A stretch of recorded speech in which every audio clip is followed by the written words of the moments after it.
How to fix your Amazon Echo having no sound.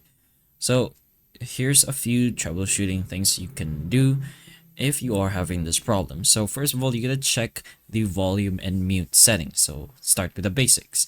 Make sure the echo isn't muted. Look for a red ring light, which is going to mean the microphone is off. Then press the mute button to re-enable it. Then you can increase the volume using the buttons on the device itself, or you could say Alexa volume up.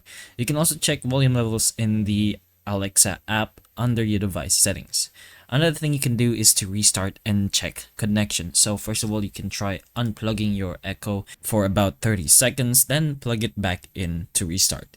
If you're using external speakers like a Bluetooth or aux, disconnect and test the Echo alone, since sometimes audio is being routed elsewhere. But one last thing you can do is to reset or update the device. If there is still no sound, check for software updates in the Alexa app.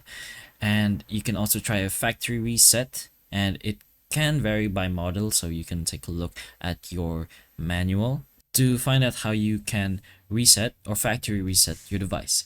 And if the problem continues after doing all of that, it may be a hardware issue and you might need to contact support or consider replacing the device. Those are a few options you can try if your Amazon Echo is making no sound. So hopefully the information of this video can help you, and if it can, please like and subscribe for more videos like this, and that's all.